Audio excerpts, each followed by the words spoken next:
camera. You give it, give it, off, give it, off, give down, it, down. give it. Hey guys, I'm Joey, video producer for Screen. Thought I'd spend a few moments in front of the camera today to share with you some of my favorite films this year. I'm dividing this up into a few categories. First is my guilty pleasure pick, then going to my honorable mention, and lastly, my top 3 films of 2010.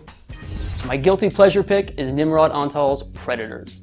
Its group of mixed match badasses simply dropped on a planet and hunted, tickled the 80s nostalgia fancy me that I was hoping and expecting from the Expendables.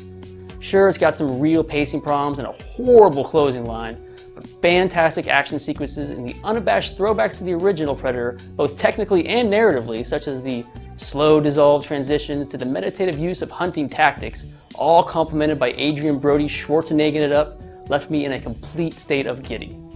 My honorable mention goes to Christopher Nolan's Inception. This was a hard one not to put in my top 3. I really love this film. I'm a huge sucker for a good heist, dapper dresswear, and some good old Wally Pfister cinematography. Nolan was blessed to work with actors that were able to seamlessly move to the rhythm of his film and prove to be such a likable ensemble. This was a classically structured film wrapped in a unique package of concepts that were melded together and executed so well. Great action scenes, great set design. It's the kind of smart blockbuster I hope for every summer. My number 3 pick for film of the year is Shutter Island. Although it gets huge bonus points for atmosphere and tonal consistency, where Shutter Island really hooked me was the filmmaking craftsmanship working so harmoniously with the story at hand. We realized early on there is something very mentally wrong with U.S. Marshal Teddy Daniels as he investigates a missing woman on Shutter Island. Scorsese then uses simple editing techniques, character tics, and a situational study to feed us just as much information as we need to preemptively construct the plot twist scenario that we know is coming, only to contradict that solution we came up with a mere few moments later. This happens over and over again, as if they know exactly how to string us along, only to throw in another variable to keep us working at the puzzle for the entire runtime of the film. I was so mentally exhausted by the end of this movie, I practically welcomed the very unpopular whiteboard of truth sequence choice. Don't get me wrong, I mean this in a very good way. It's pretty awesome that a film can evoke such interaction from me as a viewer. Edgar Wright pulled off something pretty incredible with this film, matching graceful editing with narrative field effects, taking place in a world of nonsensical rule sets, populated by characters that exist there perfectly. A wonderful high-energy variation of that teen idea of the world revolves around me. We follow the selfish slacker Scott Pilgrim as he battles the baggage of the new love of his life, Ramona.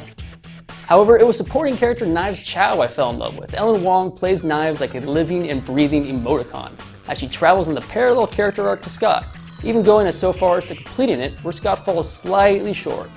And Kieran McCulkin as the Playboy roommate, hilarious. This flick was entertaining, fun, and a visual delight. Black Swan takes film of the year for me. Natalie Portman was fantastic as Nina, the obsessed ballet dancer who takes on the dual role of the White and Black Swan in the production of Swan Lake.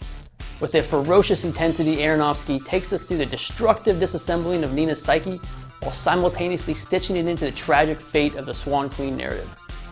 Vincent Cassel as the production director and Barbara Hershey as the mother subtly shift through their roles as mentor and supporter to dirtbag and nutcase with a tenseness that is often amplified by Nina's mental state. It is so refreshing to see supporting characters this dynamic and treated as anything but cliches.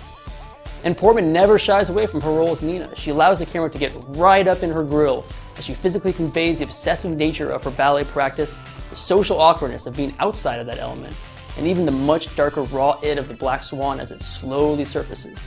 The score fit great, like it was mapped right out of an opera ballet, and the third act ramps up in intensity from an already insane film as it closes out the production with the necessary and inevitable ending.